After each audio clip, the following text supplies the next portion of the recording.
now to David McClenaghan from the Stop Church Child Abuse campaign. David, thank you very much. You're a solicitor acting on behalf of victims of abuse. Thanks for joining us. Looking at the language coming out in this interim report and reflecting on previous investigations into abuse in the Catholic Church, well, we're seeing similar sorts of language being used, aren't we? We are indeed, Anita.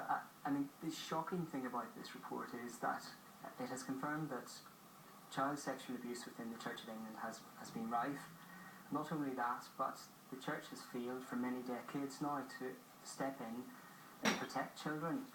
And perhaps the most shocking thing is that even today, the report concludes that the Diocese of Chichester has insufficient child protection matters in place, and so much so that the Archbishop himself is intervening now and taking control of that aspect. So that diocese has insufficient child protection measures.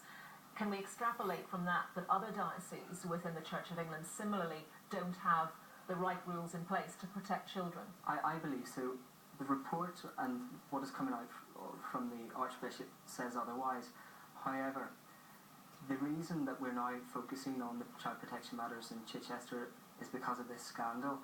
If we were to turn the light on to other dioceses, I think we would see a similar pattern emerge. The author of the report says that there needs to be a shift of culture. I mean, clearly that isn't something that can be done overnight, and he says the policy that's put in place now needs to be sound and that it needs to be put into practice. Now, that seems like a statement of the obvious, but clearly, you know, as I've said, culture doesn't change. I guess practices don't change overnight. That's entirely correct. And the Church has had a culture of protecting what they consider to be of paramount importance, and that's the reputation of the Church. Now, what has to come before that is protection of vulnerable children, and that simply hasn't been the case.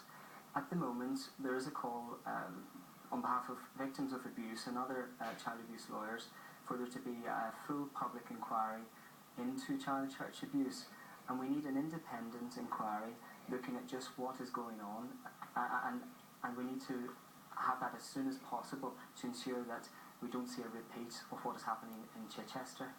Obviously, this inquiry was commissioned by the Archbishop of Canterbury, but how much do you think his decision was driven by pressure from victims and survivors of abuse? I think over time we've seen that with all the churches that is exactly the case. It's public pressure in the media which prompts the Church to act, and that's been entirely the case again here in Chichester. Okay, David, thank you very much indeed for coming to talk to us. David McClenaghan. Thank you. Britain and France have announced